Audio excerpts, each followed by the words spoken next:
There we go. So again, good evening. And I would like to call to order the August 22nd, 2022 Lake Washington School Board meeting. Let the record reflect that all board members are present. And I'd also like to just remind people that the board does value public participation. I appreciate all of you here in the audience this evening and engagement in the meetings of the board. They will continue to also be live streamed, and they are available on a recorded version on the school district's website. You are also always welcome to email the board members at boardmembers@lwsd.org. So our first item of the evening tonight is to entertain a motion to approve the August 22nd, 2022 agenda. So moved. Been moved by Director La Liberty and seconded by Director Choi to approve the agenda as presented. All those in favor, please signify by voting aye. Aye. Aye. Anyone opposed? Hearing none, motion carries. Okay, so the first item on the agenda tonight is the introduction of our student representatives to the board. So we would like to announce the selection of 2 student representatives to the board, and they will act as a liaison for students and provide information and input as the board conducts their work, evaluation, and decision-making. Here with us tonight is Evan Kurtz, a senior at Juanita High School and representative to the schools in the Juanita and Lake Washington regions. And joining us at our next board meeting will be Shivani Sama, a junior at Tesla STEM High School, representing the schools in the Redmond and East Lake regions. So I'd first like to just welcome Evan tonight to the board and then ask him to introduce himself. All right, testing. That was about the gist of it. My name is Evan Kurtz, and I am from Juanita High School. I'll be a senior this year. I'm extremely happy and thrilled to be in this position, to be able to represent students. I'm going to strive to be as open with everyone as I can be as communicative as possible with everyone, and generally represent particularly the Juanita and Lake Washington area, an area that I feel definitely, excuse me, my priorities are equity and representation. Thank you. Well, thank you very much, and it's wonderful to have you here.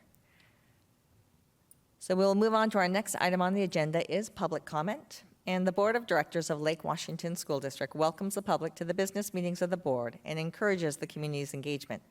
The board will dedicate 30 minutes of these meetings to hear from the public during a public comment period. With the return to in-person meetings, we have updated the process to sign up for public comments. You can go to our website at lwsd.org/board/public comments to sign up to participate in public comments by noon on the day of the board meeting. Comments will be offered in the order of sign-up, beginning with speakers in person, followed by virtual, and concluding with written comments as time allows. And just as a reminder, we do ask that you keep your comments to 3 minutes. There will be some lights that go on right behind Evan's head. When it gets down to the red, ask that you just wrap up your public comment at that time.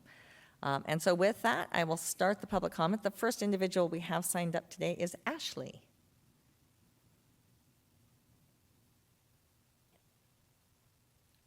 Seeing no Ashley in the audience stepping forward, I want to go ahead and move to the second person, and we'll go back and reach to see. Arthur Weiner.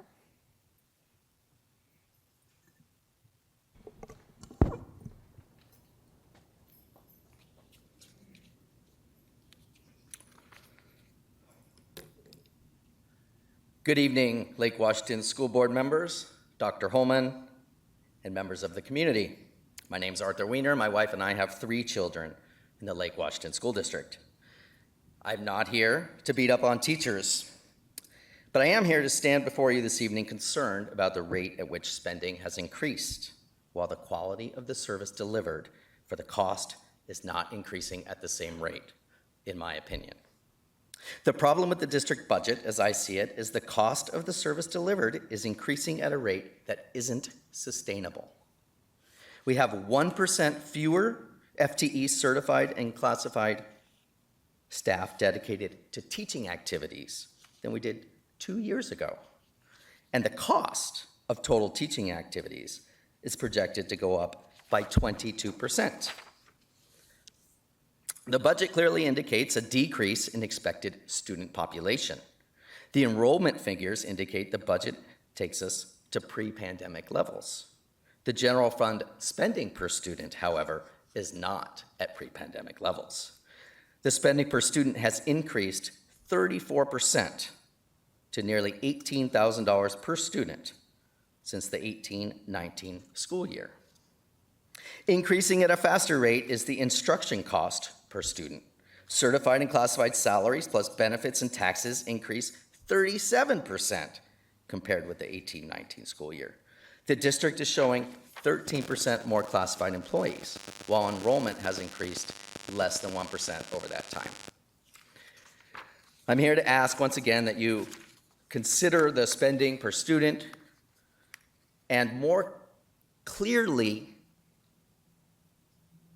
connect the district's objectives with the budget, because they're very difficult to see how the spending connects with the district's objectives. I've read that and the statements that say they do connect, but it's very difficult to see in the budget how they actually connect. So I encourage you as a board to make that more clear to the public. Thank you. Thank you. And the next individual we have signed up is Joseph Medved. Hello, good evening, members of the board. Good evening, superintendent. I'm a bit too loud for this, it seems. So, my name is Josip Medved. I'm a parent of two students in Lake Washington School District, most notably Lake Washington High School. A few weeks ago, there was an email from their principal, Christine Bell, about a new rule about wearing lanyards with their ID all the time while they are in school. Students that are not in possession of their lanyard are going to be provided the same that day at a cost. I did try to understand the exact reasoning behind this measure, but my questions that I posed over email actually went unanswered, so I was left to guess. After a lot of thought and reading and rereading email that Christine Bell sent, I don't see how this measure will increase security as she implied in her email. I don't believe it has any educational value. It puts a higher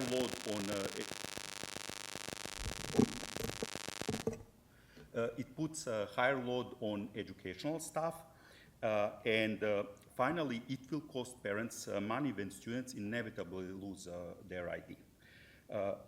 In my opinion, a measure that serves no purpose except to collect more fees, that puts more load on school personnel that frankly already has to deal with a bunch of teenagers, that measure should not be followed through.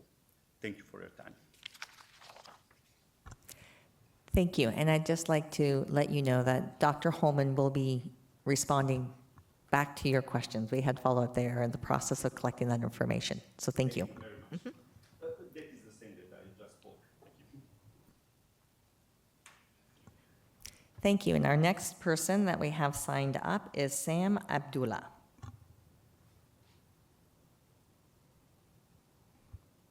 We are striking out this evening. Okay, so now we have Ashira Singh. Wonderful, thanks so much. Good afternoon. I'm Ashira Singh, as you might know from last time, and I'm a rising senior at Eastlake High School. I would like to begin my speech by introducing RISE, the organization of which I am the founder and co-president. RISE stands for Reform and Innovation in the System of Education, and we are a group of students who are passionate about designing and building student-centered educational models by doing research and participating in advocacy to encourage beneficial changes in the education system. A few of us have come here today to propose our ideas to the board. In fact, the speech I'm giving right now was created by synthesizing ideas of my own and my fellow RISE members. We believe that students should have a greater influence in a system focusing on them. RISE is very happy to see the addition of the student representatives to the board, and we want to broaden this student involvement by offering the passions of all of our members and collaborate with you to go beyond the restrictions of one student of a certain grade from each school. Our group has diverse perspectives to offer, and encouraging as many students to participate in decisions and activities as possible would be very beneficial for student involvement and growth for the district. LWC has stated partnership is of pivotal importance, so outreach and involvement with students themselves should be one of the highest priorities. Even beyond RISE, I know so many students who would love to involve themselves at board meetings or through partnership with admin if only they knew about the opportunities and if only they felt more welcome. As an organization, RISE would love to begin to work with the board to increase student involvement and awareness of LWC activities. As an example, we've created a few proposals that are centered around our idea of a district student newsletter designed for outreach. This would be run by students involved in the board and would be sent weekly or bi-weekly to all students in the district. It would include recaps of meetings and future agendas with dates so that students interested in certain topics can come to speak on specific topics of discussion. Policy summaries could also be provided for students to review and comment on and even be polled on before the board's voting. There could also be a student discussion forum for students to anonymously converse about their opinions on board policies, which the board may access and consider in decision-making.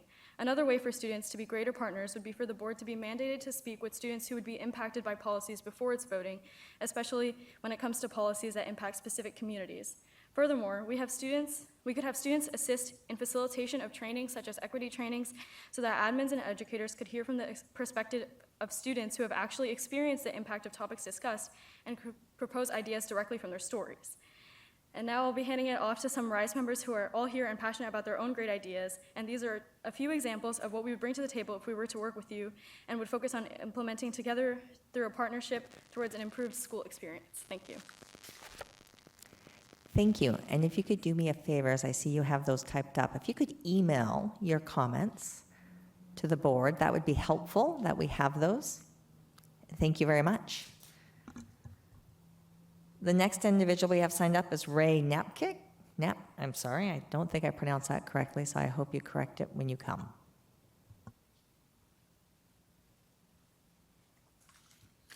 Hello, my name is Ray Nappick, and I'm a rising senior at Eastlake High School, and I'm a friend and colleague of Ashiria's. I'm here to talk to you today about re-examining Lake Washington School District's school resource officer policy.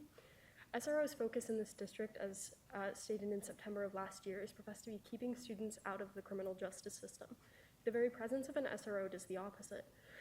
The civil rights data collection reports that arrests in schools with SROs are at 3.5 times the rate they are in schools without these officers.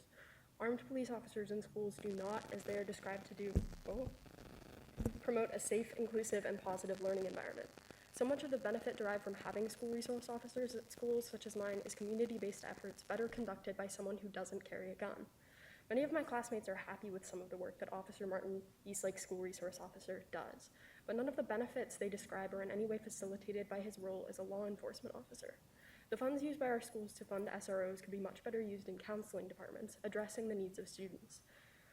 Better mental health counseling and resources provides the safety in schools to prevent students harming themselves and others and fosters a trust between students and administrators and counselors that is vital to protecting students and helping them succeed academically and emotionally and socially.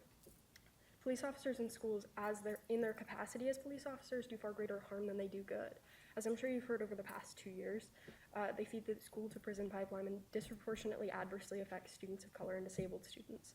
Specifically, in our district, Black and Hispanic students are disproportionately disciplined according to the CRDC's most recent data. Statements on the book saying that SROs should not discriminate or should not impose criminal sanctions in matters that are better handled by the district do nothing concrete to stop these things from happening, particularly because LWSD's language requires training for SROs only so far as the law enforcement agencies in the state require. That minimum is not enough. The district can take action to ensure good is done through counseling instead of waiting and hoping that officers in schools do not do harm. Our schools should be places of learning and community, not of police officers. The board needs to revisit its policy. Thank you for your time. Thank you very much. I would ask the same. If you could email your comments, that would be great. Thank you.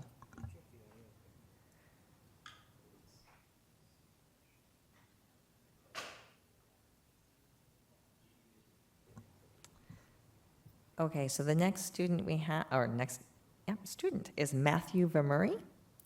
If you could try just straightening that microphone, it might work a little better. Just point it towards your mouth, just like this. Hello. Okay. Hi, my name is Matthew Vamori, and I'm a rising senior at Eastlake High School.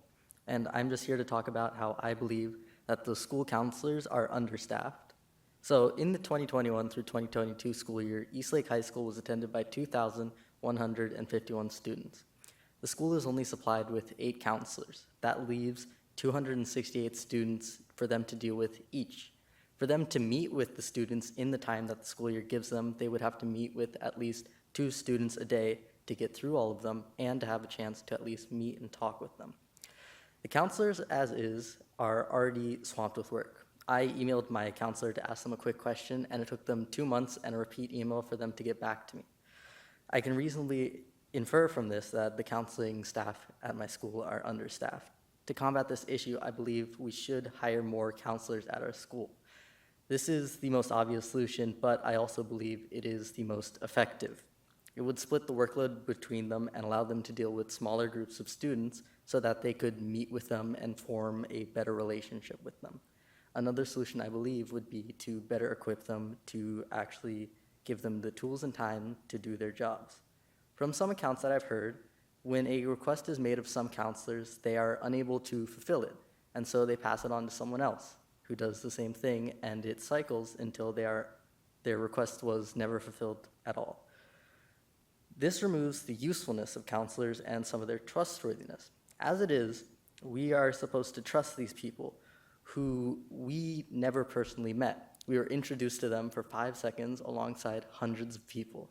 And yeah, given the time to meet and speak with them, we would build up the trust between the two parties of the counselors and the students. We would be able to know what they can actually do for us, and we wouldn't be able to push all our worries and things that we wish they could do, even if they cannot. I believe that educating us of what the counselors can do would be accomplished through being able to meet with them. All in all, I believe that equipping counselors with the tools, the time, and the people would be a good start to lightening the workload and pushing them further on the path to helping students. Thank you.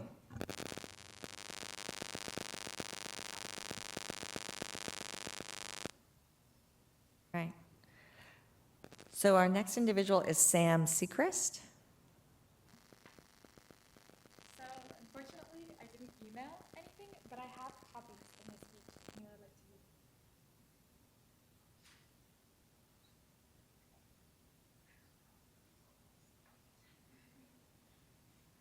Yeah, I see why emailing makes more sense. Hello? All right.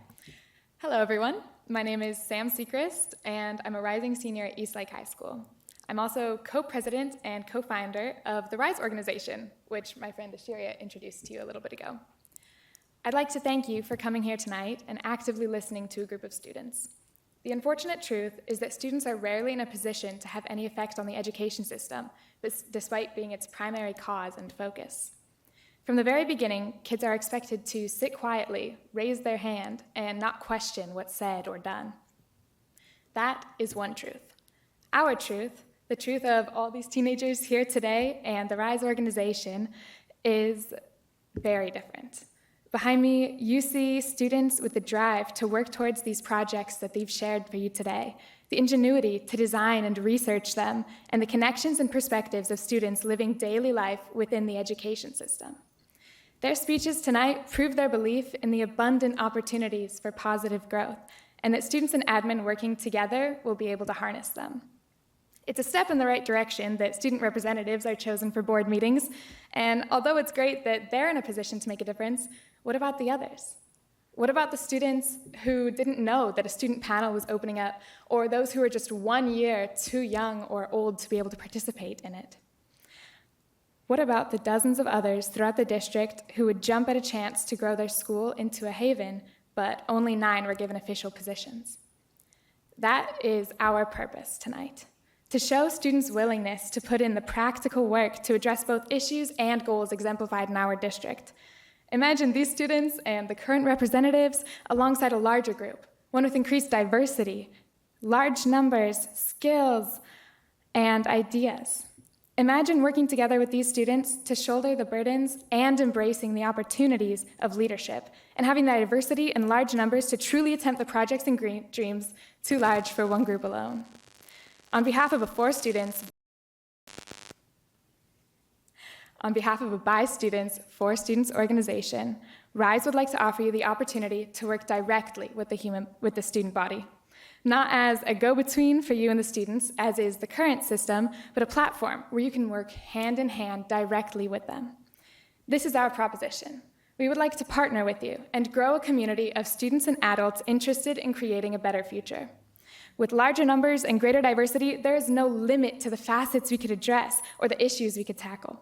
All of the topics at the bottom of the priority list, all the people and dreams put off to make room for the immediate issues, could be taken care of with efficiency and care through a larger group from broader backgrounds. Imagine working side by side, sharing information and ideas with students ready and willing to continuously grow the education system into something we're all proud of. Your students believe in this future. Do you? Thank you. Thank you very much. And if I am correct, we do not have anybody signed up for remote. We do not have any. Okay. And so that will end our public comments for this evening. I'd like to thank you very much for coming. It's wonderful to hear the voice, and it's also great as we have our student representatives and starting this process and being able to look at how we do engage further with our students and community. So thank you very much for coming. And with that, we will move on to our next item on the agenda, which is the non-consent agenda. We already did the consent agenda.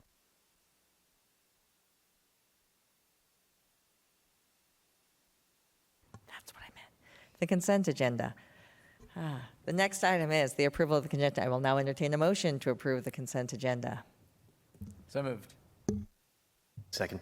Moved by Director Liberty and seconded by Director Carlson to approve the consent agenda. Dr. Homan, would you please poll the board?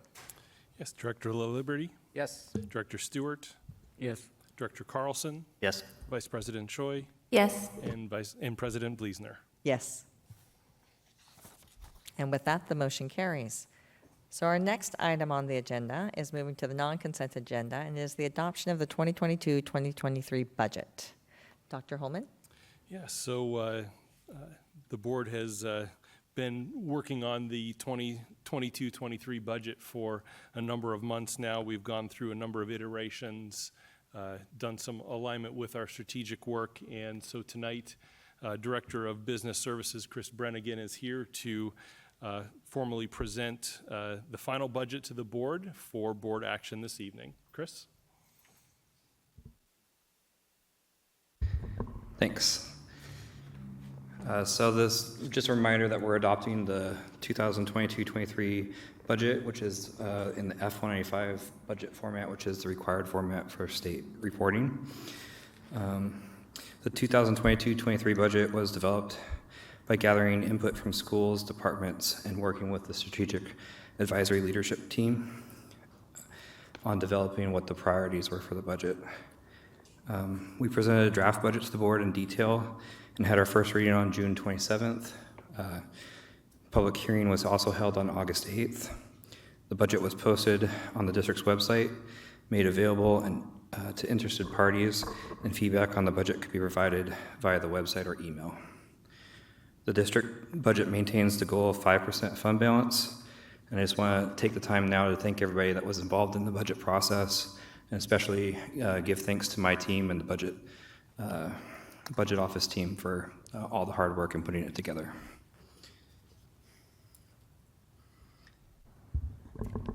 All right, thank you. So at this time, I'll entertain a motion to adopt resolution number 2340, adoption of the 2022-2023 budget as presented. I move to adopt resolution 2340. Second. Been moved by Director Liberty and seconded by Director Carlson to approve the resolution number 2340.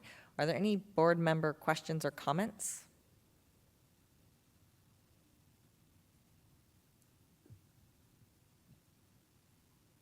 Okay, hearing none. With that, all those in favor, please signify by voting aye. Aye. Aye. Anyone opposed?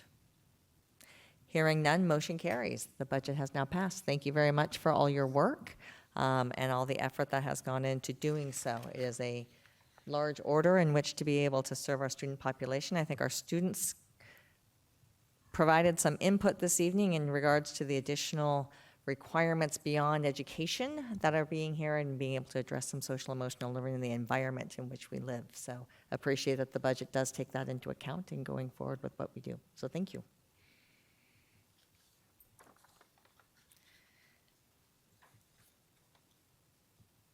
So then we will move on to our monitoring reports, and tonight is operational expectation 4 for personnel administration. It's one of our 14 policies, and these reports will cover the 2020-21 school year. And through these policies, as you remember, the board establishes its values about how the school district is expected to operate and the express conditions that must exist as business is conducted. The monitoring report does contain the superintendent's interpretation of policy language, a review of current conditions, and the monitoring data for those policies. These actions make up our board's oversight of the organization and assures the board meets its operational standards. Dr. Holman, will you please present a summary of the monitoring report for OE4, Personnel Administration? I would love to, and my summary appears to be about as long as the monitoring report, so bear with me. And I can provide this to the board in writing as well if that would be beneficial. So OE4 Personnel Administration really is about the recruitment, hiring, and retention of staff and the conditions that surround that. The policy statement in OE4 leads with, the superintendent shall assure the recruitment, employment, development, evaluation, and compensation of district employees in a manner necessary to enable the district to achieve its results policies. This report is presented with evidence in 12 components of OE4 for the school year 2021. As you know, we've updated our monitoring cycle, and so you will actually see OE4 again in about 2 to 3 months. And so those data will be for the 21-22 school year. This report is presented in compliance with noted exceptions, and I want to review those noted exceptions because there are 3 areas that I marked as not in compliant at this time for specific purposes. Before I do that, I do want to point out a couple of areas where I believe I should highlight because they are components that we continue to improve on, and an area that for me is extremely important. First is 100% of our new employees and contractors were appropriately screened, fingerprinted, and run through the Washington State Patrol background check. Why is that important? I mean, 100% should be the benchmark, and it is the benchmark that we have continued to achieve. Why is that important? Because we want to make sure that the people that are working with and serving our children meet that basic level of compliance, and that's a legal requirement, but that's also a check of the backgrounds and any issues that someone has had previously. What we also know about this system is once we've checked an individual and hired them, that system will notify us if there's anything that would have arisen in a background check. And so this is a system that allows us to, on an ongoing basis, maintain that level of certainty for the employees that we have in the district. So it's new employees to the district, but it's also a system that notifies us if there's any concerns. Also in the monitoring report, you'll see the racial diversity data, and you can see that across the board, we continue to increase the racial diversity of our staff. And so that's just a point that knowing that we live in a very diverse community. We know the diversity has increased across our communities over the last period of time, and so we also see that racial diversity within our staff. There's 3 components that are marked as not in compliance tonight, 4.7, 4.10, and 4.11. I've given information in the monitoring report about each of those. 4.7, there's a statement in the policy that relates to the industry average, and that is an area that I have actually not reported to the board, and so it felt like we were providing a monitoring report in the absence of that industry average data element. And so because we didn't have that information, mark that out of compliance. The board will see those data with industry averages, and really those need to come alongside with an operational definition, because industry average and what that means and where that data is coming from will help the board understand what those data are. And so next cycle, you will see that with those definitions coming forward, so that we can move 4.7 into compliance. Component 4.10 and 4.11, both impacted by our surveying strategy. We didn't do as much surveying during COVID. We've also shifted the majority of our surveying for students, staff, and families to the Panorama platform.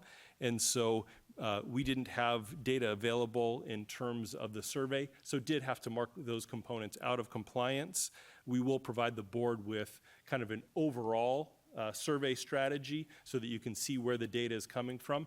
On our next monitoring cycle, the board will be able to have those data, and those elements, those components should be back into compliance. A couple of policy considerations that I also want to point out as went through this, got some feedback from board members. And I know this was a conversation that we've had previously around the definition of diversity. And so right now, the policy as defined only looks at racial diversity.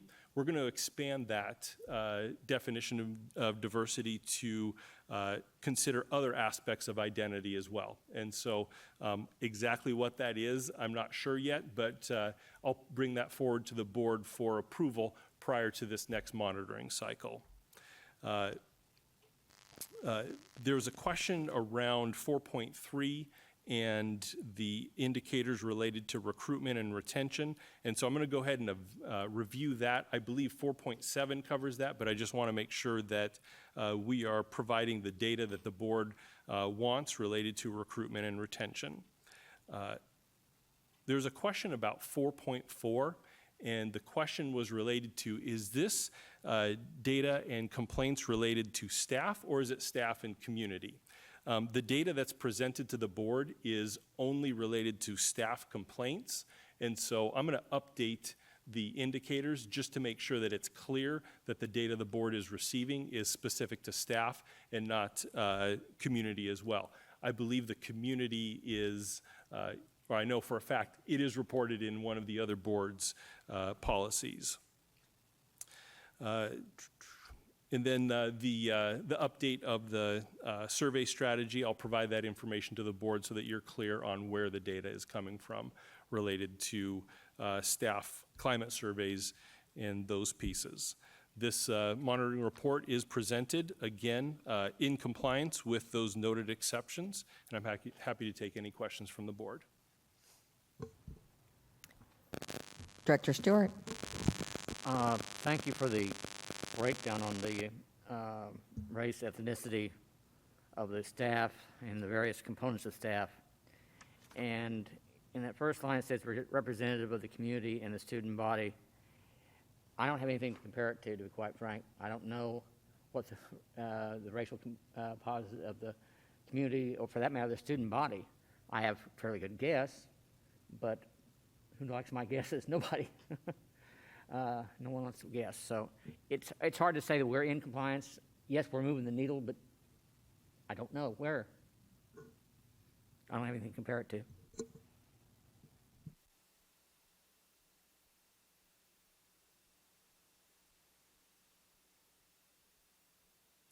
Director Choi. I had two quick questions, and this actually might be, one of them might be more applicable to the next monitoring. But in 4.7, when we, under superintendent interpretation in the first bullet, it talks about district salaries and benefits are commensurate and with equivalent positions when compared to similar school districts. And I'm wondering if we are looking beyond our geographic location specifically when we say that we are looking at comparing our salaries and benefits. And then my second question was in 4.11. I was wondering, do we know why there is such a large discrepancy between the response rate of certificated versus classified staff in the survey response, 85% versus 30%? And how does that skew our interpretation of this data?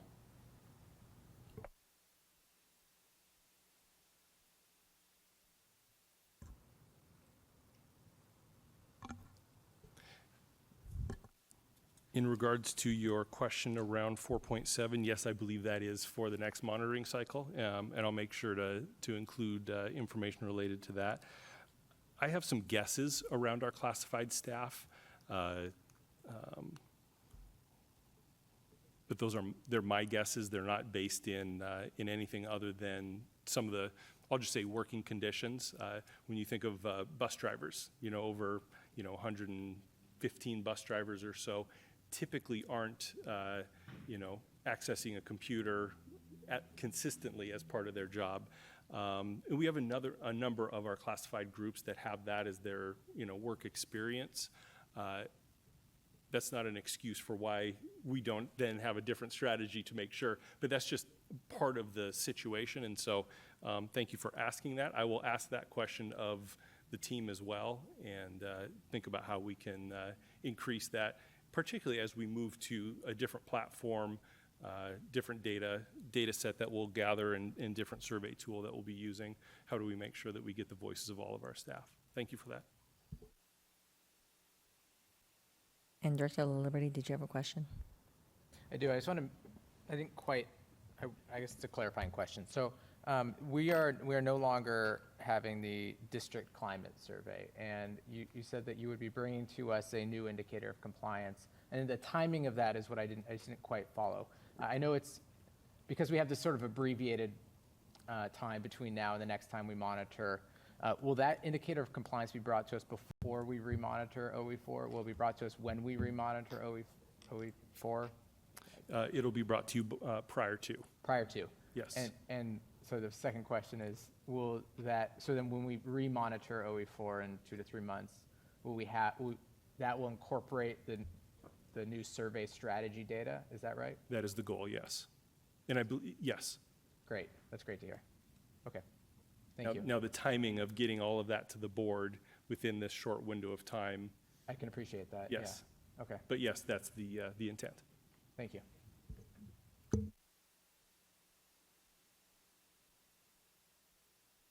Any other questions for clarification?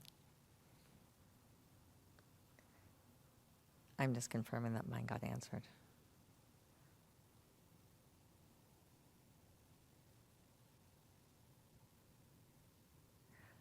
They did. Just making sure they got answered in the summary, sorry. All right, so with that, I will now entertain a motion to approve OE4 personnel. I move approval of OE4 as compliant with the exceptions noted in the report, which were to 4.7, 4.10, and 4.11, which were indicated as not in compliance.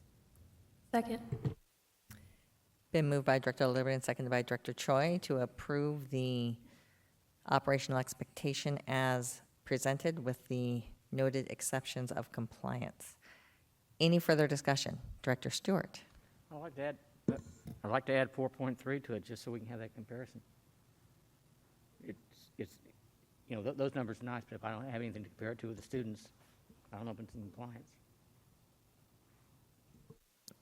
So are you proposing a motion in which to change 4.3 to be not in compliance? Yes, I move that it be added to the list. Is there a second?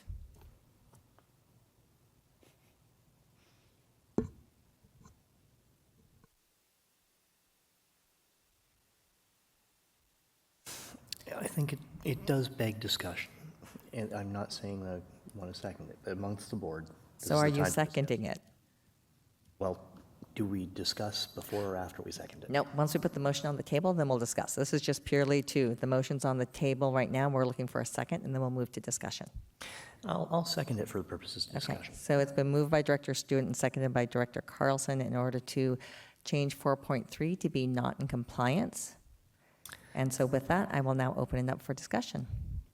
So this is something where it is true, as noted, if the indicator of compliance is that the district demonstrates increasing diversity of the staff workforce, that is happening. I mean, this is a trend that usually I look at these trends and I kind of am questionable, but this is a trend that's real. This is a trend that is becoming more diverse. But the question that is begged is it becoming diverse as fast as, faster than, or more slowly than our student body is becoming diverse? And I know that the turnover of these two different groups is different. This is something that, and so I think for the purposes of full disclosure of the community, it would be important to include the numbers for the student body for comparison. Personally, having done some of the numbers, I don't think that we're closing the gaps with the students faster than the students are changing. But at the same time, I don't really expect that to happen when you have a 30-year career span for a teacher and a 12-year career span for a student. Student body will change faster than our teachers. So although this is all something where I do agree with Director Stewart that we need to include that as part of the report next time. As far as whether we are in compliance, we are changing, we are moving in the same direction as our students, and I believe that we are moving fast enough. So I am comfortable with staying within compliance, that we are increasing diversity in all work categories of our workforce. So that's the piece of discussion. I do agree that without that referent point within the monitoring report, it does sort of, it's a hanging piece of data. But I also believe that the interpretation is accurate even in the absence of those data, being familiar with the data elsewhere. So go ahead.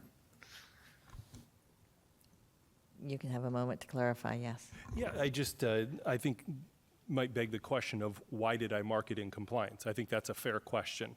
The current indicator that the board has approved states that the district demonstrates increasing diversity in race and ethnicity in all work categories of the workforce using reportable data. And so because the current indicator of compliance is the increasing, as opposed to the policy statement, which is the value that the board has stated, which is that it's representative of the community and student body. I completely appreciate that we have not achieved 4.3. The indicator really is why I marked it as in compliance right now.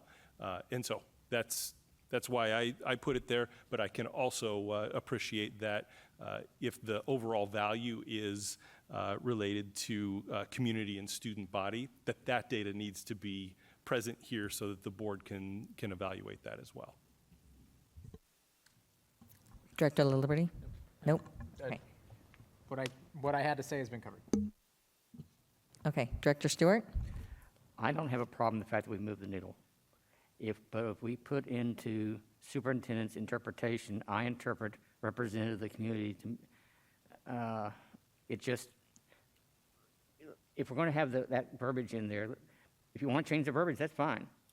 And, and make your own benchmark. But it just seems inconsistent, that's all. And it doesn't give me anything to compare it to.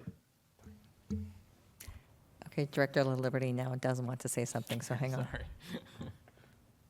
Sorry. I guess I would propose that we, for future monitoring, consider revising the indicator of compliance to reference, well, let me think. I'm throwing this idea out. I'm not sure that I agree with the idea yet. But I think the idea would be that it demonstrates an increasing diversity in race and ethnicity in all work categories with reference to the with the student diversity in similar in those categories.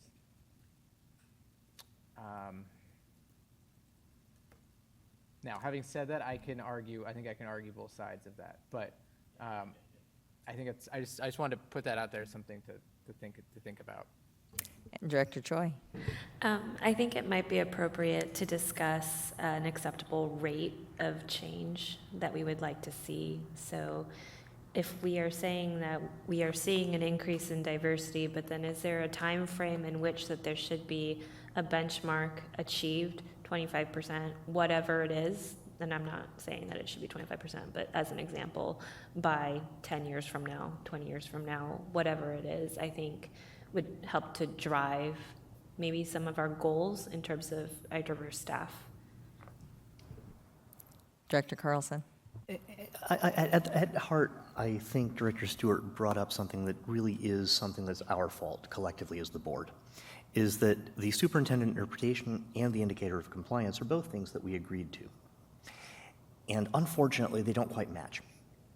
So this is something where next year, as we get into this one, for the next monitoring cycle, we definitely want to revisit those and try to make them consistent with one another, because the interpretation is talking about student ethnicity percentages, and the indicator does not touch that.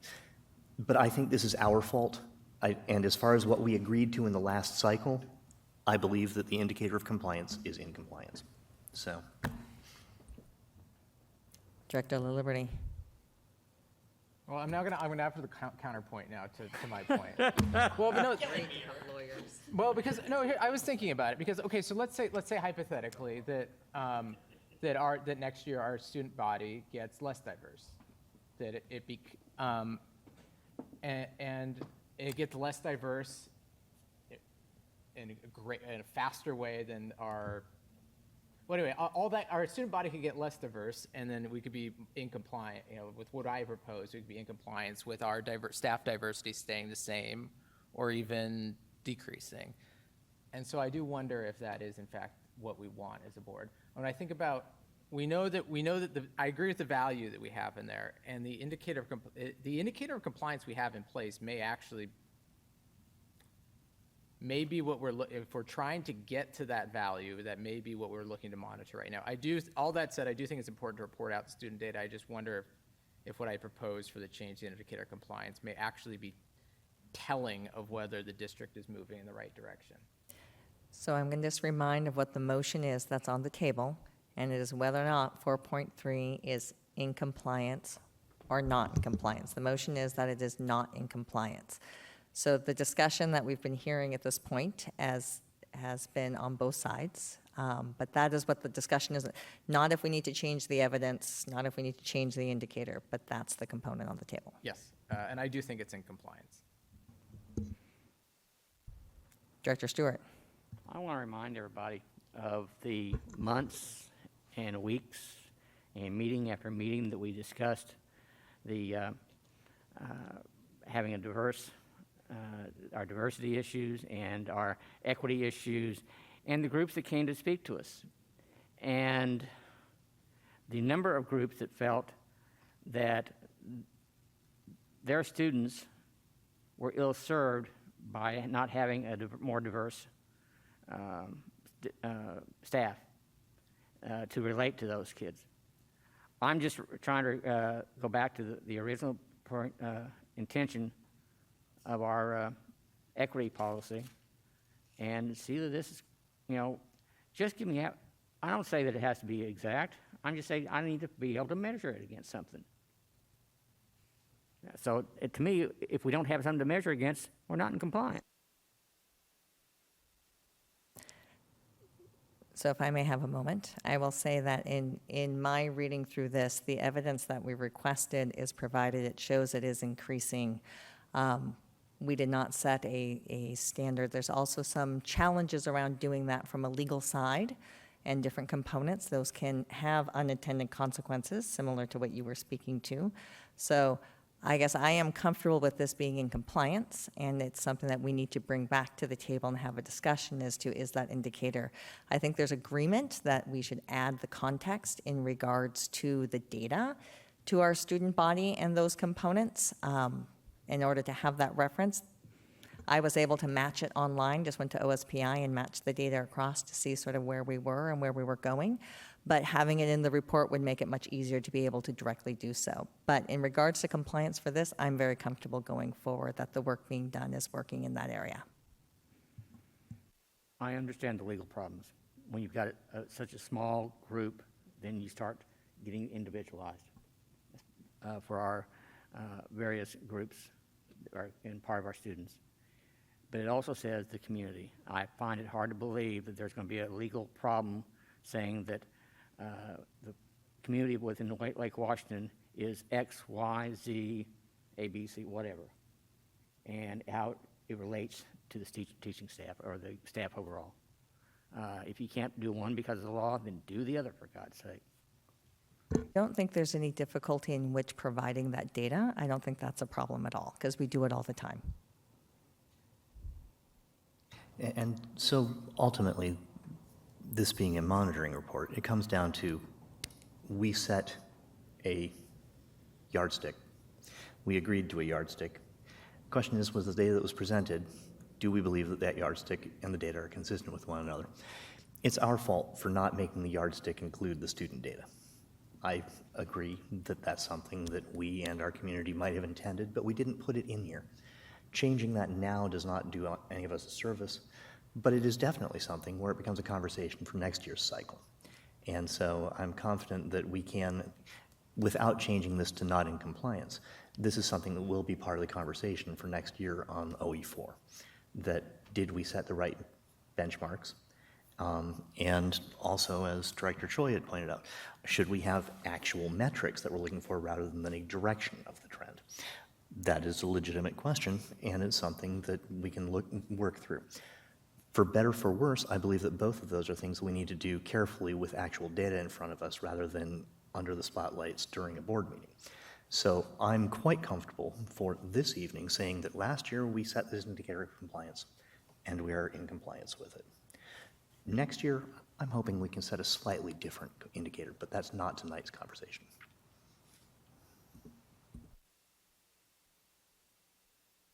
Any more discussion? Hearing none, then we will vote on the amendment, which was 4.3 should be moved to being not in compliance. All those in favor? Aye. All those opposed? Nay. Nay. Nay. So the motion does not carry with the amendment, and we will now move forward to approve the monitoring report as a whole, maintaining that 4.7, 4.10, and 4.11 are not in compliance, and with the proposals put forward in which to bring those into compliance. Any further discussion on any other policy or along that lines? Yes, can I? You can. I'm looking towards you, so I don't know if other people are over there waving their hands. Not yet. Okay.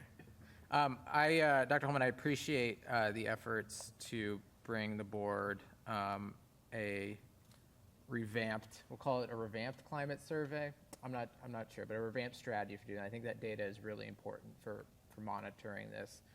And its absence from the monitoring reports for a few cycles now has been a challenge.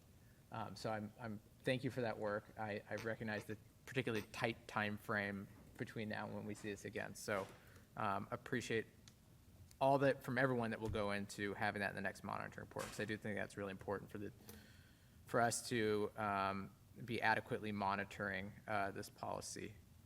If I can just continue, I just have one other thing. I also do want to highlight, and I'm glad Dr. Holman highlighted the efforts that have gone in to the district to increasing the diversity of our workforce. And I think that is reflected in the data that we see from 4.3. And I also know from the program reports we've received from staff, just the immense amount of focus and effort that has gone into that. And I'm glad to see that is slowly but surely paying dividends. And I think that is a value of our community, and I'm pleased to see that. I can't remember if it was Dr. Holman or somebody on the board that referenced that we should think about looking beyond just race or diversity with our work staff, and I want to echo that as an interest that I have as a board member, and when we remonitor this again. So I think that's another, I guess we've now flagged a few things with 4.3 that we want to think about a little deeper in terms of what our indicator of compliance and evidence of compliance are. So I don't have the answers to those today, but I think we've all flagged a few interests with 4.3 for when we continue to monitor it. So that's it. That's all I have. Thank you.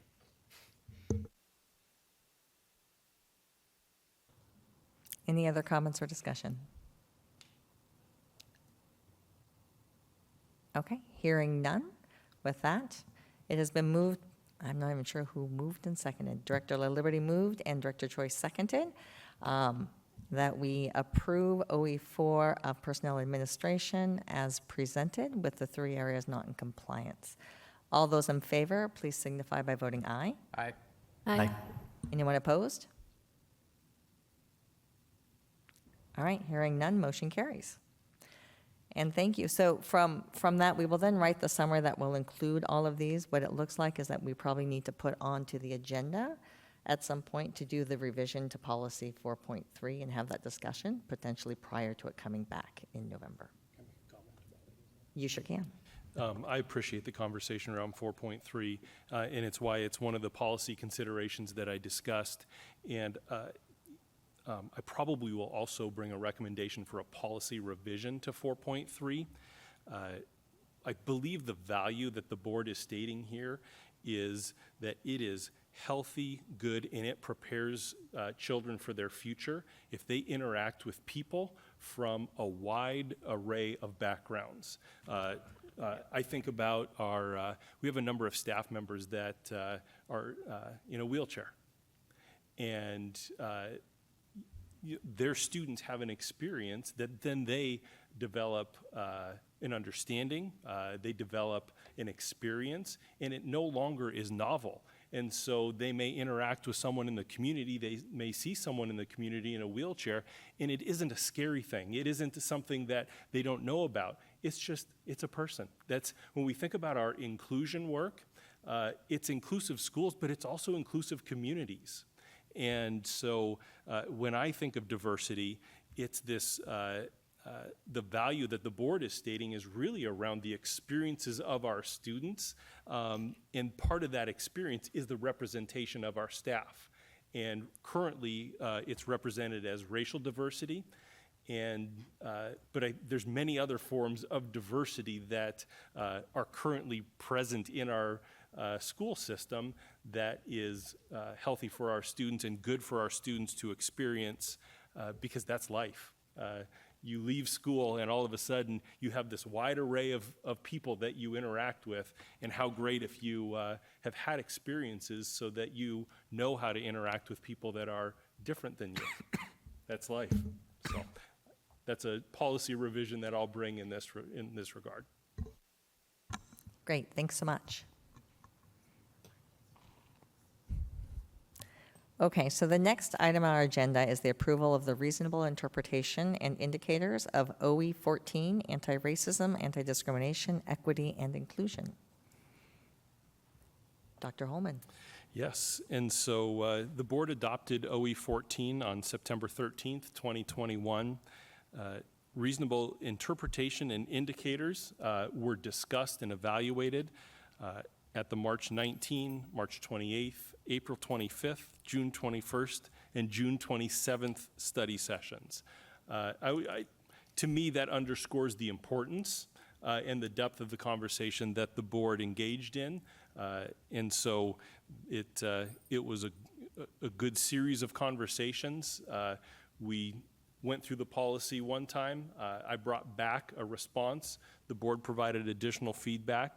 And so at our August 8th meeting, the board had a first reading of the reasonable interpretations and indicators. Tonight, OE 14, reasonable interpretation and indicators are presented for approval.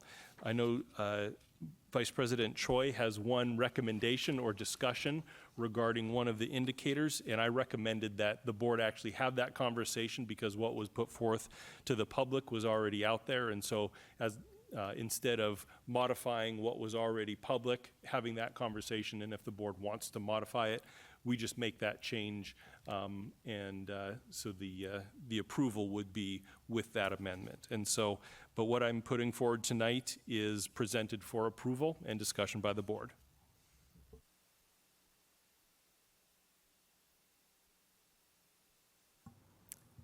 Okay. Any questions for Dr. Holman? It's not a question, but I do have a proposed amendment for. Then I'm going to go ahead and entertain a motion before you make that.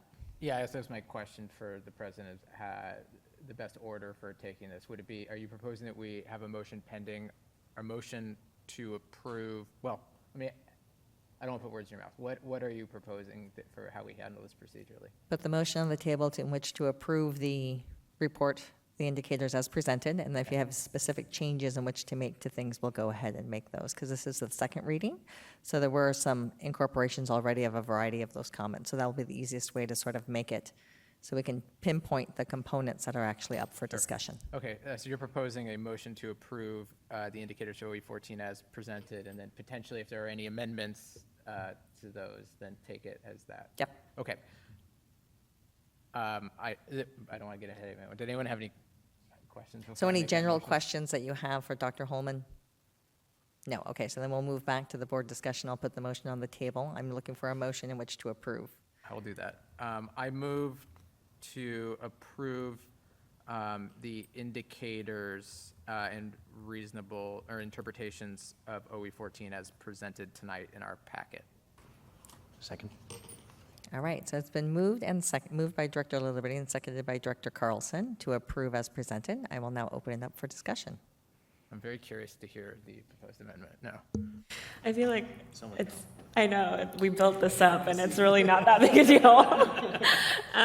My proposed amendment is for 14.8. There's an indicator of compliance that talks about 85% of focused letters, superintendent messages, and other central office communications sent to all families will have a flesh reading ease test score of 60. And my proposal is to change that 85% to an increasing percentage. I don't know why we've cut it off at 85%.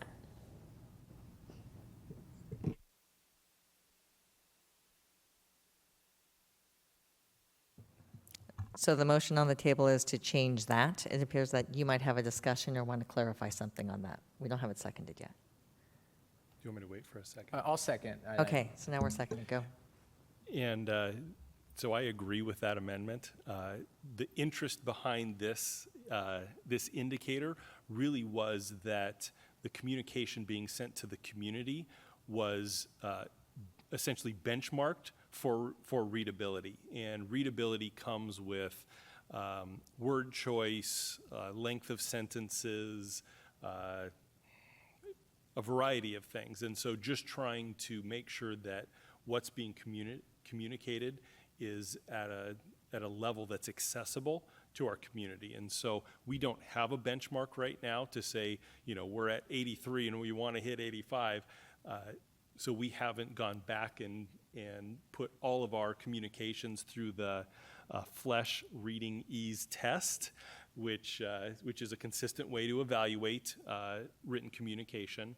And so that's why I agree with the increasing. And then at some point, the board may say, here's the benchmark that we want to assure, as opposed to what currently is, which is we don't have that information to be even to be able to consider a benchmark.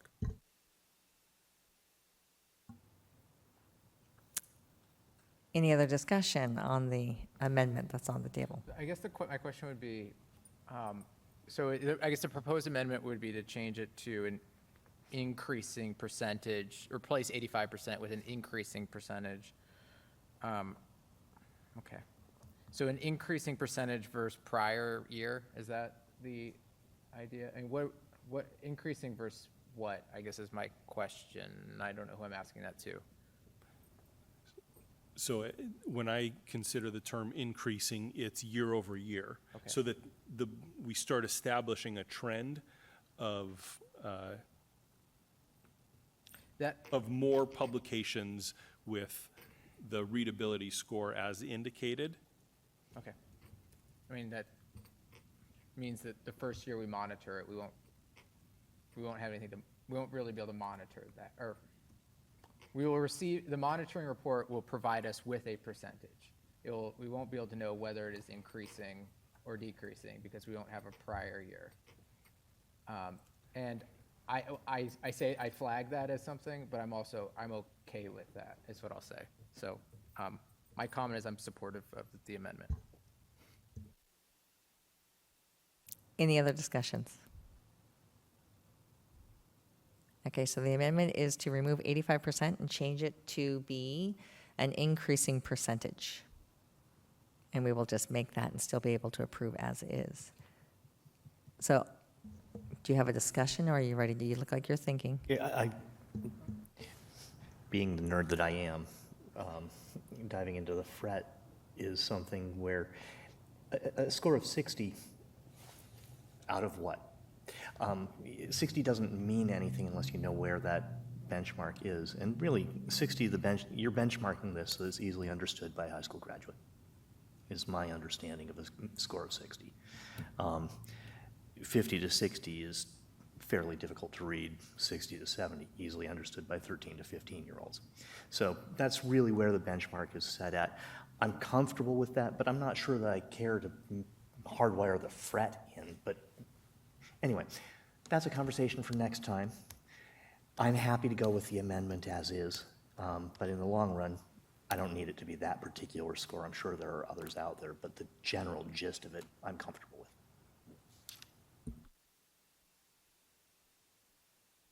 Director Stewart.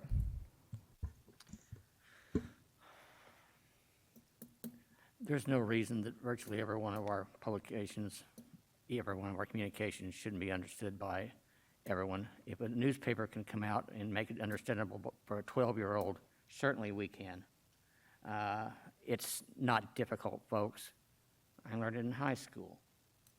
It was drilled into me in college. But for some reason, we seem to want to talk at a level to try and impress as opposed to inform sometimes. And I think we need the fact that some of these publications should be able to be done overnight, I would think, starting with the next edition of them. But that's when then you come down to the memos, and that's where we're having a problem, I think, because we tend to have our memos follow a build to a climax for the end, as if everybody's waiting to read the whodunit at the end. And we want to know who done it in the first paragraph. We want to know where the meat is. We want to have it up front. And there's no reason this should take long, or it should vary.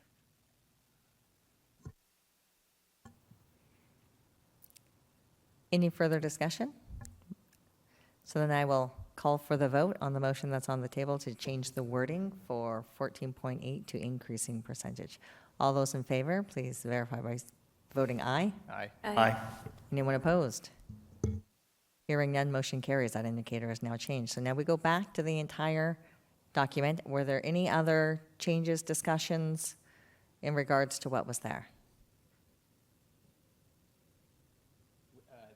Just for clarification, the motion is still is pending still, right? Now we're The motion is discussing pending on the with- entire with the- document. With the amendment With that was the just amendment. passed. Okay. Director LaLiberty. I am supportive of approving OE for the indicators as presented with the amendment we just made, and looking forward to doing that, but also feeling apprehensive because I know that I am 100%. The one thing I'm certain of is that we got something wrong, and I don't know what it is, because we go into this with our own blind spots and our own lived experiences, and I know that I am missing things and I'm not quite getting things right when I look at this. And so I am supportive of approving it, but I do it with just that discomfort of knowing that we didn't, there's something that's not quite right, but I know that this is something that we're going to be rigorously monitoring, and I expect we'll continue to hear back from the community on this as we monitor it. And I look forward to this being a really a living policy as we continue to try to work through it and achieve the goals that we've put forward and the community's put forward in the policy itself. So, okay. Oops, sorry. Well, towards the end, Director LaLiberty hit on it. This, as we told everyone during all the meetings that we had with every group that we met with to try and get input on the equity language, that this is a living document. A document that bases itself on behaviors is never going to be etched in stone. It shouldn't be. It has to change when there's new realities brought forth. So this is a living document. I don't have the same type A reservations that we're doing something wrong. I know, hell, we're all doing something wrong. So it's, but it's the idea, it's a living document, and that's why we're going to get it right eventually, maybe. Director Carlson, Director Choi, I just Student Representative want to Kurtz. echo the sentiment. It's time to light this candle. Let's put it into practice, see how it works, kick the tires, and next year we'll come back and fix the stuff that we didn't get right on the first pass. But it's time to put this on the ground. So I'm enthusiastic about moving forward. Any other comments or discussion? Nope. All right. Well, hearing none, I will then put it up for a vote. All those in favor, please signify by voting aye. Aye. Aye. Anyone opposed? All right, hearing none, motion carries. Now we are looking forward to the final first monitoring, which actually will occur in October at our first meeting. We will receive the first report. And I do believe Director LaLiberty sort of made that clear that we can expect to find some things that maybe didn't work as well as we had hoped, and that's okay, because we will work through it, making those shifts and changes, and there is a lot of built-in feedback that we have going forward. So thank you for all the work on getting this through, and we look forward to the report in October.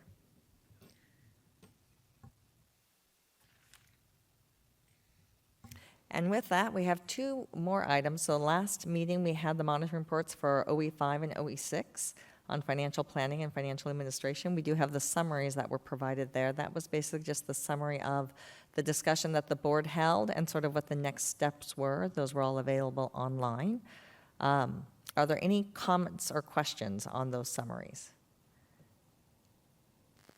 All that. Okay, well, I will now just entertain a motion to approve both of those summaries. Move approval. Second. Been moved by Director Carlson and seconded by Director LaLiberty to approve both summaries as presented. Any discussion? Just one thing. Director LaLiberty. Yeah, I want to repeat something that you had suggested to me earlier today. I want to say it to the whole board too, because that was a good idea. I had brought up at a prior meeting concern. I don't know if concern is the right word. An interest in having a process for thinking about, okay, how do we flag and identify potential policy revisions?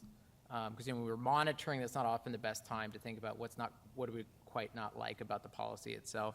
And Director Bleasner rightly pointed out to me today or yesterday that, well, when you're looking at the summary reports, that would be a good opportunity to really focus on, because at that point we've monitored it, and the focus can be on, you can sort of step back and think more about the policy itself. So I reviewed the summaries with that lens today as well, thinking about were there any revisions to the policies that I thought needed to be made. So I just thought this does actually provide a good opportunity to do that. So I wanted to give my 2 cents.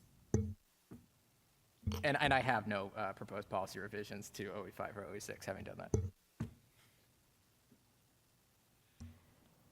Any other discussion or comments? All right, seeing and hearing none. It has been moved to approve those summaries as presented. All those in favor, please signify by voting aye. Aye. Aye. Anyone opposed? Hearing none, motion carries.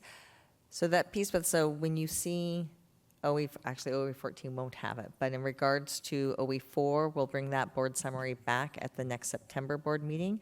On that policy discussion we just talked about at 4.3, that'll be listed as one of those action items in which to follow through, and then we'll be able to just continue that. So that's a place we can put in those pieces to make sure we're able to follow those through over time. So our next item on the agenda is the annual work plan of the board. So this was on board docs, and hopefully you all have had the chance to look at it. Typically, this should be done by the end of June. We are still in the process of finalizing it out. We recognize that this is a draft. So part of this is really trying to lay out what the entire year will look like, not only the monitoring pieces around it, but any of the community linkages sessions that we're doing, any school visits, sort of outlining the whole year so that anybody can go in and see where different things are being spoken to. Is there anything you would like to highlight on it, Dr. Holman? So as I look at the work plan, you can see the updated timeline for monitoring, and that does a few things for us, one of which it completes the entire monitoring cycle prior to the end of the year and the superintendent's evaluation, because monitoring is the superintendent's evaluation. And so I think that's an important aspect, but I also know that by shifting the reports to the beginning of the year, it created some oddities with the monitoring. We're just completing, as you'll see, some of the same data early in this next school year, but primarily you'll see data from the 21-22 school year, which then starts the cycle moving forward. I did not receive any comments from the board related to the work plan, so I don't have any additional changes or proposals for changes. This is a living document, and both President Bleasner and Vice President Choi and I will, on an ongoing basis, monitor this for changes, and as things come up, as conditions change, we will modify the work plan to really align with the interests of the board and the needs of the district. And so I know there's different activities that will be going on this year, things like boundaries that the board sees represented in the work plan, and all of those types of things that if we do need to get in front of the board, we'll make those adjustments. You can see there's some intentional linkage sessions with like linkage follow-up for OE14 in November. That's intentional by having the policy being monitored in October, then a chance for some communication and engagement with the community around OE14 to hear some of that dialogue and feedback that the board was referencing. And so this is the draft that we'll continue to work from throughout the year, and if there's questions or comments, happy to take those and incorporate those as needed. Director Liberty. First of all, you referenced that the certificate will be done by June, so I think the prior board president perhaps neglected his duties. Having said that, one of the joys of not being being the board president, I can sit back and just sort of poke at things that other people have done. So now I'm going to do that. Thank you, first of all, to Director Choi, Director Bleasner, and Superintendent Holman for all the work that went into the putting together the work plan. Particularly the revised schedule for monitoring, I think, is going to be a wonderful change, and I'm looking forward to it. But before the meeting, I had flagged one item that I would like to see added to the work plan that I'll now say aloud during the meeting, and that is bond and levy planning. We have discussed we have previously discussed the potential for an additional funding measure in 2024. And so if that remains, which I believe it is, remains the plan and the interest of the board, I think that we should have additional discussion around that. I would think either late this year or very early next year. Particularly if that funding measure is going to be a bond, as we've discussed. I think we should be thinking about a very long runway and have a lot of certainty around that as early as possible. I can appreciate, given the sort of shifting enrollment dynamics we have, that what we thought a year ago could be a little bit different now, and it could be different in a few months. So okay, so that's the only thing that as I look through all this, that was the only item that I wanted to flag.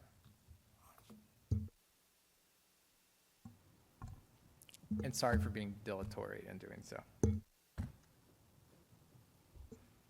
Director Stewart. I concur, but I seem to recall being told that we already had started working towards planning, and we had started working towards a communications program to inform folks, and I'd love to see it, some steps, I'd love to see a plan ASAP, because 2 years will fly by. The last two have, and heaven knows as we head towards a major election year in '24, it's going to get really crazy. All right, Director Choi? I don't know if this is but I would like to propose looking at the year beginning in August rather than September for our annual work plan and then ending with the month of July. I feel like a lot of the work that goes into our upcoming year is actually taking place in August. So it makes sense for the board's work to begin in August. I think that is completely doable. Any other things that you might have seen that you thought were missing that needed to be there? If not, take a look. We can, the key is just so that it's there, you start to have it, and then we can start to, you'll note that we did try to flush out what each of those were and the objectives were for each of those sessions to be able to make it a little easier to be able to read through. Do we need to approve this tonight? Is that the? I would recommend that we just approve it. Okay. And then we can always bring it back if there's changes. We'll revisit it in 3 months and then just bring it back as Okay. we go through. So I will entertain a motion to approve the work plan as presented. So With- moved. Second. It's been moved by Director Choi and seconded by Director Carlson to approve as presented. Any further discussion? I'm fine with approving it as presented, and I think everyone's sort of flagged additional items to think about as we go forward. All right. Any other discussion? All those in favor, please signify by voting aye. Aye. Aye. Anyone opposed? Hearing none, we are then moving forward with our work plan, and we'll continue. We'll look at adding the 2024 bond planning component in of the information around that, as well as you'll see the policy pieces will get built into different places as well as we go forward. This is just the big structure. All right, so the next item on our board, on our agenda, is an update on school start times. And I can see that Deputy Superintendent Scott Beebe is here, so I will let Dr. Holman do the introductions. Well, you did a very nice job of introducing our presenter this evening. Yes, Deputy Superintendent Scott Beebe is here to present an update around our work related to school start times. As we are thinking about our long-term work and planning, this is one component of the high school experience that we want to take a look at. This is a component that's been on the list to think about and consider for a number of years. A year ago, probably close to this date a year ago, I let the board know that we would put some steps in place to make this consideration last year. The board is aware of why we didn't do this last year, just with everything that COVID brought with it, with staffing shortages, with all of those pieces.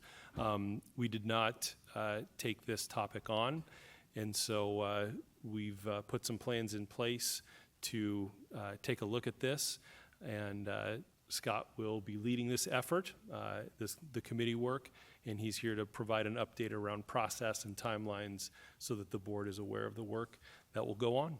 Scott? Thank you, Dr. Holman and members of the board. It's my first presentation. I'm super excited because this, if I recommend a start time change, I have a 17-year-old son who will think I'm a hero. He doesn't go to this district though, but he'll still think I'm a hero. So I'm excited about that. I'm glad there's some students here to hear this because it has some potential to be, I think, a really good thing for kids. So I'm going to give you a quick background on how we arrived at this point. I'll give you a little update on the current status, and then we've identified a process to move this work forward in a fairly accelerated timeline. However, there's a large body of work that was done a couple of years ago that we can start as a basis for our work this time, so we're not starting from scratch. One thing I think we're conceding right from the start, conceding is probably the wrong word, but it's good for kids to start school later at the high school age in particular. So we're not going to spend a lot of time going through literature review around that particular issue because it's generally accepted knowledge by this point. So I'll jump in. This is a little timeline of where we are currently. So in 2015, Right around that point, the state changed the graduation requirements to a 24 credit requirement. This district, like many districts, convened a committee to look at how we were going to implement that. The recommendation out of that group was to move to a 7-period day to afford kids more opportunities to take electives in the high school. That was implemented right, I think, at 2018. There was also, from 2017 to 2019, a work group convened to look at the issue of school start times for high school in particular. That group made a recommendation in 2019. The recommendation was put on hold for a variety of reasons, not the least of which is Lake Washington, again, like many school districts, uses a tiered transportation model. We have one set of buses that run multiple routes for the morning and then again in the afternoon for multiple schools. Then this whole COVID pandemic thing hit, and that sort of derailed the work, I think, for a couple of years. I put a little red line on that timeline because our goal is to have a recommendation by the end of this calendar year or shortly into the new year. And the rationale for that is because in order to, if we're going to implement in the 23-24 school year, we need sufficient time to do the planning to make that happen, because there'll be routing changes and all sorts of moving pieces to that. So that is, this sort of reiterates the decision in 2019, again, tiered transportation. There was some concern then also about athletics and activities and start times and some other concerns that were shared. That information will be brought forward and shared with the current committee as we begin work next month. We have had some new information since that time period. We've had some consultants work with our transportation department. They've uncovered a few options that maybe weren't there for us last time. That's why, additionally, we want to revisit this now, because we think we may be able to do something that we were not able to do before.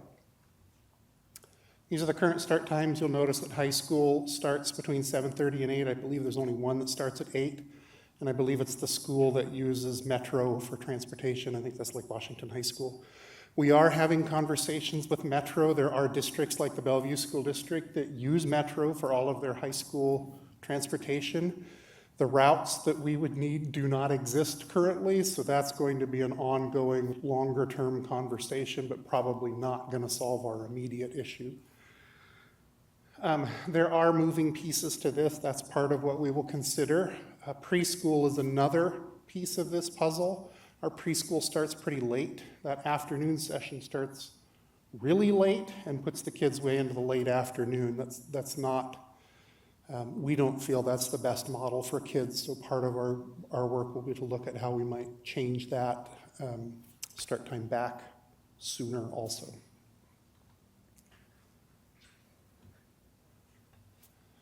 Dr. Holman and I have had many conversations in the last couple of weeks. I met with our consultant, Dr. Spencer Welch. I know Spencer, I've known him for 15, 20 years now. We have a plan outlined, and I'll share a little more detail with you, but the scope of work that we've been charged with is to start high schools at 8 o'clock or later, nothing before that. And again, to shift the preschool start times slightly earlier in the day. We were not fenced in the sense of there might be fiscal implications. We will define those as we go through the process and give you that information. I think we have a couple of study sessions scheduled already here as this process continues. We talked about that. The two central office administrators are myself and Barbara Postumus. We're meeting later this week to sort of coordinate some of that. We will start September 22nd, I believe, is our first meeting, so we've got about a month here to select a committee. We have had some conversations. The last committee was very heavy with district staff and 2 parents. It did not include students. We want to remedy that for this committee. We want to involve students in the process, parents, and district staff representing a wide variety of district departments and schools. That's going to make for a little larger committee, but we feel it's important to include more voices in that conversation, particularly student voice. This is a breakdown of the timeline. There's some detail lacking here that's, I think I shared it in a board brief. There was a little longer document there.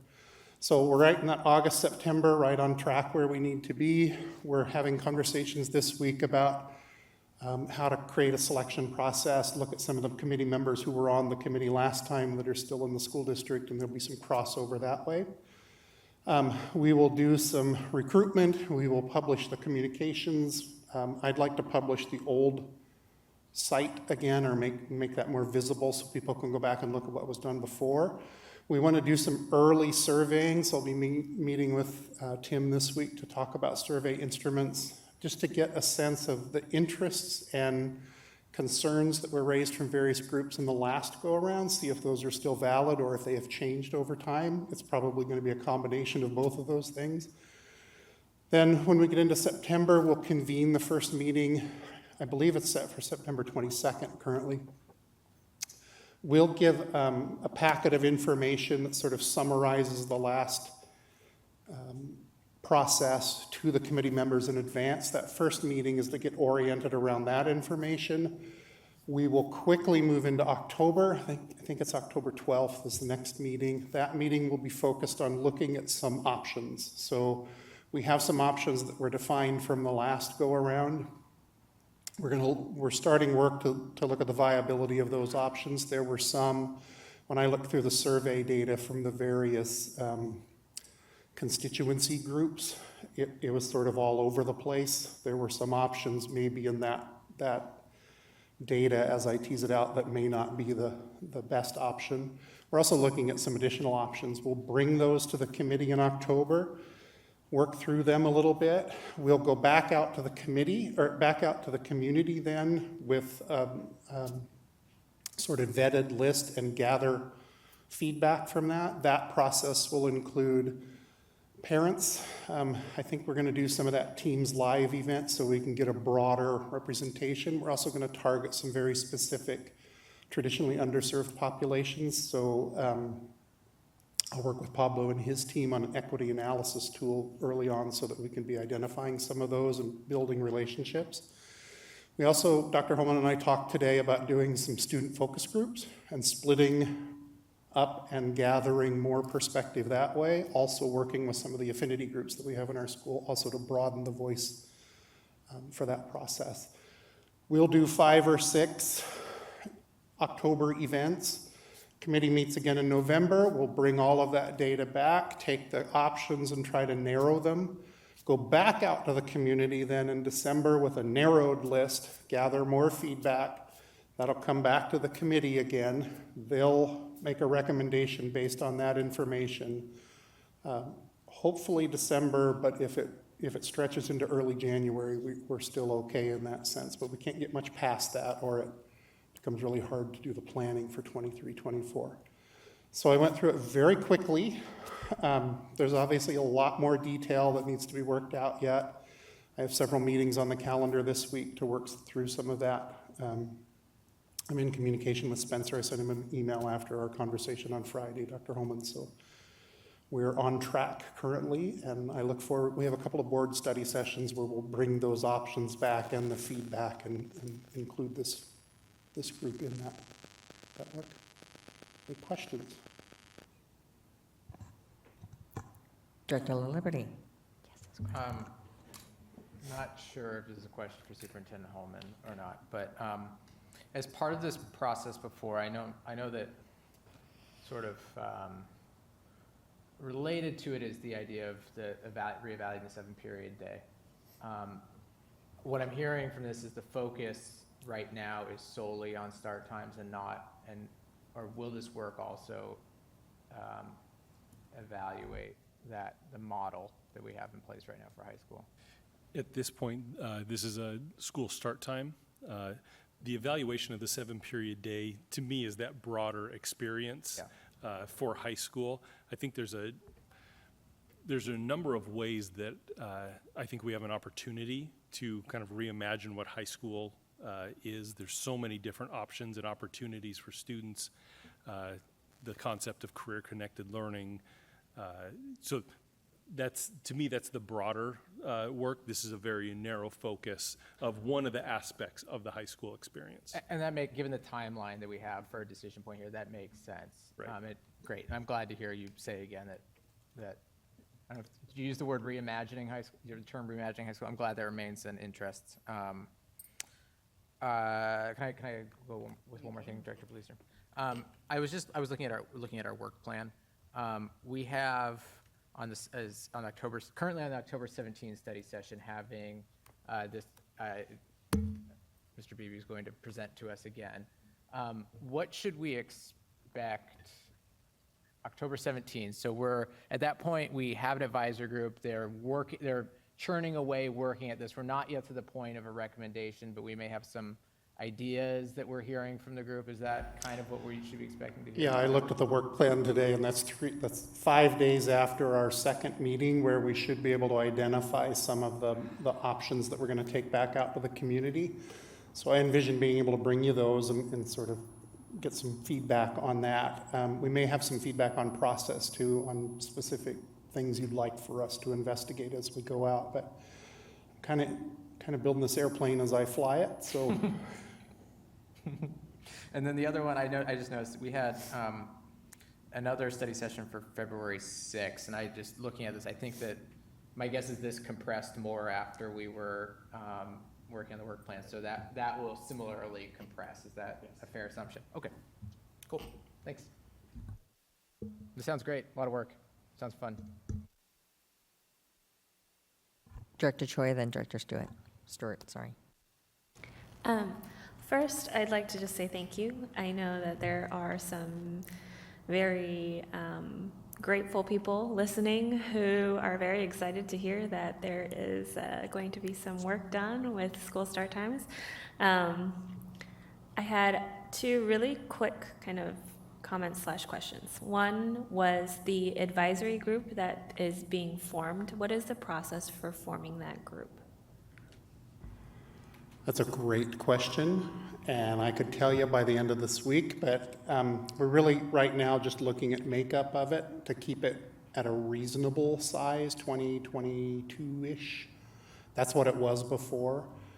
It'll go out on the district website. It'll go out through all the normal, we'll probably talk to PTSA councils and all of that and try to get interest. And then we haven't talked about selection criteria yet, but we'll want a broad representation of elementary, middle school, and high school families, staff, and students from across the district. So it's not just one aspect of our district that's participating. Okay, thank you. And then my other question/comment was concerning Metro. So my understanding, and correct me if I'm wrong, but historically a big reason why we haven't been able to change our school start times has been due to our transportation issues. And when we bring up the topic of having Metro supply routes for our schools, I guess I would pose the question of, is it our responsibility to be creating routes for Metro, to be considering our schools and our students as customers and stops? And I would argue that potentially it is not. So then what is the conversation that is happening encouraging Metro and our King County Council and our local elected representatives to consider our students when they are creating routes and when they are passing legislation like, if you're under the age of 19, you ride for free? Well, are you going to ride anywhere if you don't go, if the bus doesn't go to a location that you need to go? And arguably, our schools are going to be a primary location for teens. And so there isn't really a question here, but more of a thought that I'd like to put out there, and wondering whether or not we're asking our communities and our local elected officials if they are taking that into consideration. So I met with two folks from Metro, was it June? I believe it was June, and had a good conversation with them. and Scott and I actually talked about this as well, going to connect those individuals with Scott, Barbara, our transportation director, to just kind of talk about this whole process and the opportunity that's presented here. And you've heard my spiel about Metro previously. If we truly want our community to use public transportation, then it has to be available and usable at very young ages, so that our future adults in our community actually see that as a viable option. Many adults in our community may have never ridden a bus. And if you've never ridden a bus, the likelihood of thinking of that as an option is very limited. So we're going to get back together with Metro, provide this as just to tell them about the work we're doing. They know where we're going to enter into this, but they can kind of see the timeline. I know if they're going to do any modifications for future routing, they need that information relatively soon, and so probably providing them with information around some of the density of our school district, because they're not the solution. They are potentially part of the overall solution to this unique puzzle, and so looking forward to that engagement. And it's, I know you're working with electeds with King County Council and making sure they're aware of that, and so we'll tackle this from a few different angles, and our community actually communicating with our King County Council as well, because they have a whole strategy around the east side, and so making sure that the east side is also Sammamish and unincorporated King County, close to Redmond. Like, it's really important that they understand that those are key places for us as well, as our incorporated areas. I just want to build on that for a moment. Being able to get the option of having free passes for our students creates a whole nother opportunity. It also sets up the possibility that whether or not you're within the busing radius, if Metro is effectively serving our schools, any student, be they live a half mile away or a quarter mile, could also catch the bus to get there. It also opens up possibilities of Wannick, DigiPen, all the other options that are out there. So there's a lot of possibility, but I do think reframing the question and the work around Metro, we align. We believe youth are a vital component when we think of sustainability, when we think of those things. It benefits school start times, of being able to take some of that pressure off, but it also is a value they have. And so we should be able to work with them to be able to align that. Do your buses at least pass our schools when they begin and when they end? So that's not even a change. Create a route. That's just, do you actually just serve the school in a time frame that the students could get there? So that would be one thing I would just highlight, that I would agree with strongly, that how do we utilize public transit, not just from school start time, because I think that's a piece. And there's other forms of transit, knowing that transportation was the piece. What are all those other players? There's quite a few the county now is thinking about, of how you do the last mile, light rail coming in. There's lots of possibilities for us to be able to build off that, to free up how our kids are able to get around the community and we can serve them. So excited, so I'll stop and let if anybody else has a comment. Director Stewart. We have chewed on this bone and chewed on it and chewed on it. We have asked the community for their input. We've gotten their community input. We have dissected the community input for years. It hasn't changed that much. I think what we need to do, and I appreciate the fact you want to be, I've been a communicator all my career. That's what I've done for a living. And you always ask for input. But at a certain point, it's time to fish or cut bait. And I think what we ought to be studying now is how we're going to do it. If it's a matter of giving Metro the densities of each neighborhood of our high school groups, telling them the exact numbers of what we have where and where they would be accessing and where they need to be going in the time frames, then we do it. But to go back and ask the parents one more time and the community one more time, I find it very hard to believe that there's going to be a switch. Having watched the public comment for the last 2 years on various social media, I've only seen one person upset about it, and that was because they interpreted earlier start time for elementary kids is before dawn, practically. I think, I just don't understand. We studied it, we've asked opinions, we've got them. let's come up with a plan to address the problem, and let's do it. We know the science is there as far as the kids and the learning times. That hasn't changed. And I appreciate all the work you've done into the fact that you want to get all this input from the community. But I think we're past that stage, folks. We passed it a couple of years ago. If I could ask a clarifying question, as you're seeking the forming of this advisory group, what type of specific input are you looking from in this advisory group? The advisory group is actually going to vet options. So we're not going out to ask whether or not we're going to do it. We're going out to look at what options we have to do it and gathering input on that. When Director Stewart, when I looked at the data from the 2019, I wasn't here, so all I have is to go on is the giant notebook that Barbara gave me full of the survey data. It was not conclusive. There were lots of opinions in there about which option worked best, and we've seen some missteps in districts around us. Seattle did that flip where they pulled the elementary kids and put them early, and so that's where some of that consternation, I think, is coming from. We want to make sure that when we put a plan forward, it's not a surprise, and people have had an opportunity to weigh in a little bit about the impact to their families. So I share your concern that if this were going to be a years-long process, but it's a pretty accelerated timeline. I mean, September, October, November, and December, we're really talking about four meetings together to sort of vet these options. And we are starting from a place where we have some, so it's not we're not recreating the wheel. Plus, a lot of the districts, I spent some time Friday afternoon collecting those start times for districts around us. There's lots of different options now that perhaps weren't there last time. So if I followed that correctly, the thought is that this will be a start time change with nothing earlier than 8 a.m. for high school is what I saw there. Is that correct? That was the parameter that Dr. Holman gave for the group. Yep. I just wanted to clarify that.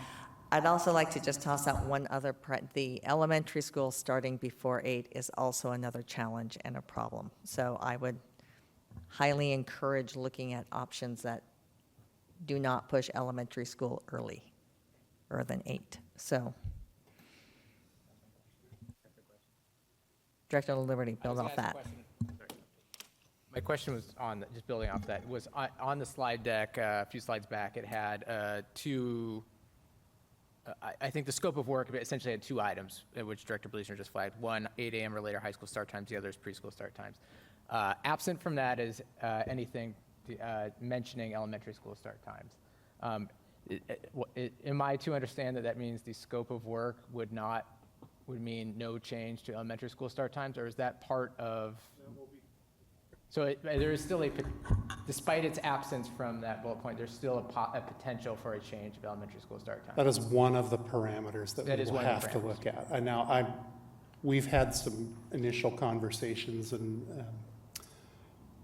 I'm not sure putting elementary before 8 o'clock is going to fly with anyone in the community. So that's part of the vetting process. We'll discuss sort of wild ideas, but I'd be shocked if that gets out of the committee. Okay, that's very helpful. Thank you. I just want to understand the scope. Do you have something you want to add? Okay. Director Stewart? I don't doubt that you need to get new information. I'm sorry. But we also know that it takes the parents, once we come up with a system, it'll take the parents several months to figure out how they're going to have their kids cared for, especially the younger ones, especially if it's an older sibling taking care of a younger sibling. And as I recall, someone once said that it takes almost 3 to 6 months to get off the waiting list for some of the daycare places. I understand, I can see why exactly we've got to 4 o'clock on the preschool. It helps the parents be able not to have to leave work at 2 o'clock in the afternoon to pick them up. I really would like us to focus the attention of our research really on the how and not the why, or should we, and give us, I mean, The earlier we come up with a plan, the better. If we put it off till springtime, that's going to put a lot of parents behind the 8 ball, especially those who are hourly wage workers or not salaried, who may be working 2 or 3 jobs and may have very limited ability for transportation anyway. And I just don't want to see us create an inequitable system and doing it at the last second and say, oh, by the way, this is it. And we asked everybody and their brother, and they all agreed. You can ask me because I was at work. Director Carlson? After 15 years on the board, I've seen a few of these proposals. And I agree. Sorry, the I'm science. still not sure. Shush, Siri. I did not. Oh, I wanted to say that. Sorry. How long you want to say that? This is something where I am very pleased with the way that you're framing it this time. This is something that can't be done in a 2-month frame. But if we're going to be serious about it, we really have to be talking about pulling the trigger next school year. So this, to me, is a last feasibility, and yes, there might be some pain, but honestly, this is pain that is worth it for the sake of the children. The younger kids are much more morning people than the older students, and getting them into the classrooms when they're optimized to learn at both ends of the spectrum would be good for everyone. It breaks my heart that after 19 years as a parent in the district, my senior will graduate just in time to miss this. But I am incredibly supportive of pushing this. I appreciate the concern about timing, but January to September, that is 9 months for people to rearrange their childcare. That is enough time. I'm sorry. So let's get this through, get a plan that's going to work, and I am willing to sign off on that. Or tell me why it's impossible, and it better be really impossible this time. So, thank you.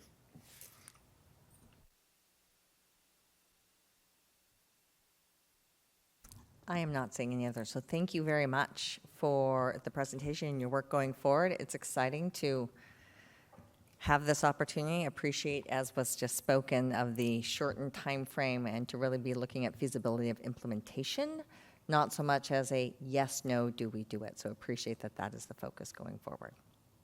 And with that, we look forward to seeing you again. So thank you. All right, our next item on the board is the superintendent's report. So Dr. Holman.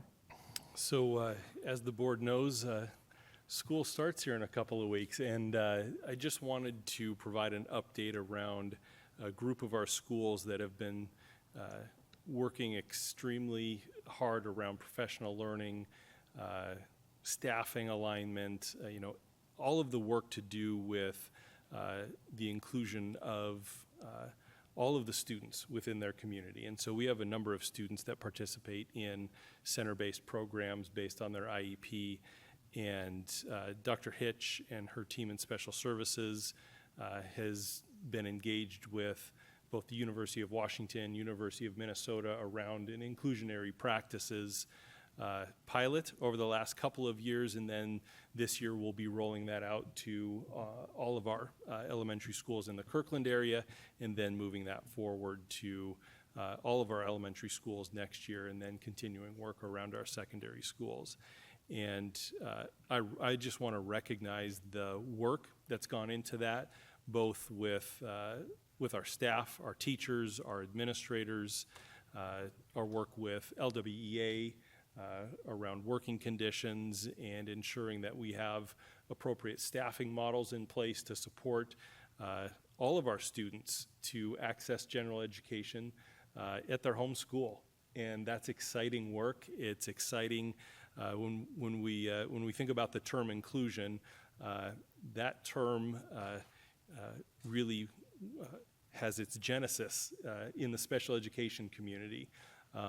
We think about inclusion of all students, but the inclusion of our students with disabilities in their neighborhood school, participating in learning with their peers is really exciting. And And so those schools, they have worked hard to be able to do this.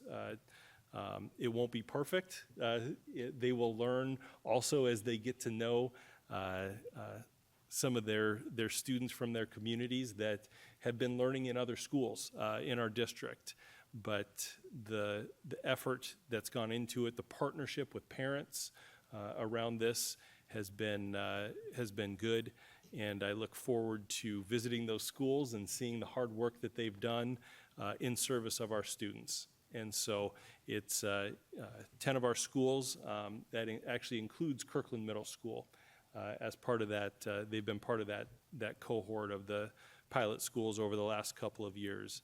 And to do this well, it comes with training for staff. It comes with engagement with professionals and partnership with our unions to make sure that collectively we are all on board with this.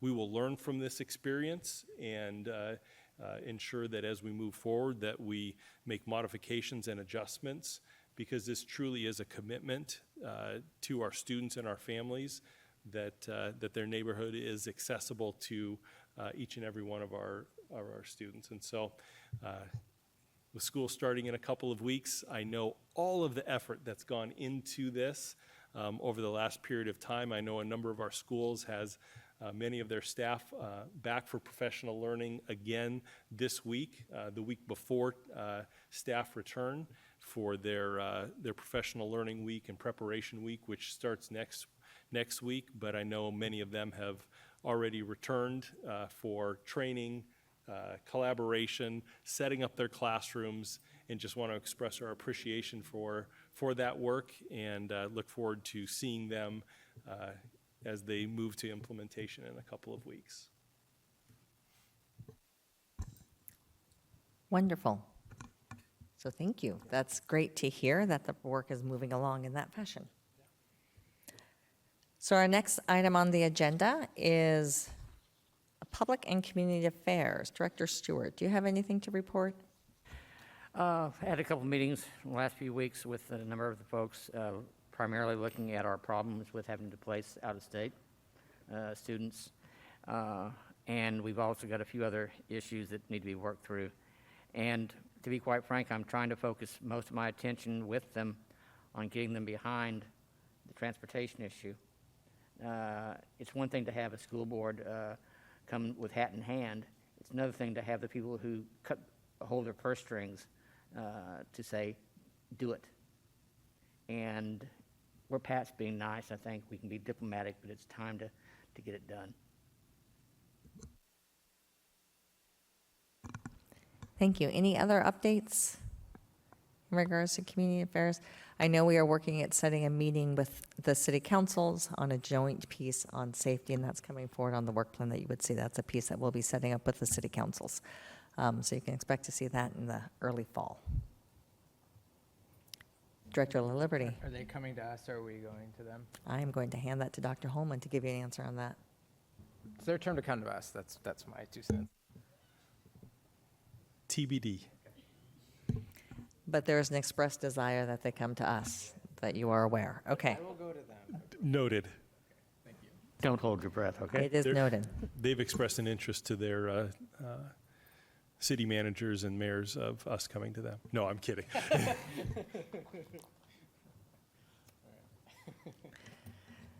So the next item we have here is equity update, and I think you just heard the discussion tonight around OE 14 and the passing of that, the indicators at this point, and then that we'll have that report in October. So that will be the other component we have going forward with that. Anything else to add? On that end, no. Okay. So then I'm going to open it up to board member comments. Director La Liberty? I just want to recognize that the students who came to give public comment tonight is 9:09, and they are still at the board meeting. So thank you for joining and staying tonight. All right, and Director Stewart? Now, the question is, they haven't moved that much, so are they awake still? That's why I keep talking to stay awake. I really appreciate all the effort that's gone into the inclusion work. I know we've studied it, we've done the testing, I think there's still a lot of our teachers, a lot of our principals who aren't on board emotionally, intellectually, and we have to sell it to them. We have to show them how their students will benefit, how they will benefit as teachers, how the community will benefit, because if we don't and we roll it out and they don't feel they've been adequately trained in how to do it or staffed, it's going to end up in the dumper. And once again, we'll be back to ground zero and back to the old way, and we will already reassign those rooms in those old schools, and we'll be up a creek. So I really want us to focus on, now that we've pretty much got through the kicking the tires and testing the pressure, to start selling it out to those other teachers and principals, and having them be the evangelists, if you will, to make it happen. And have them on board, because they will be the ones who will help sell the parents. They know the parents. They're the faces that the parents know and trust. And that's the ones who have to persuade the parents that this is the right thing to do. And there will be a beneficial educational experience for their child, whether they're a special needs child or whether they're a typically developing child.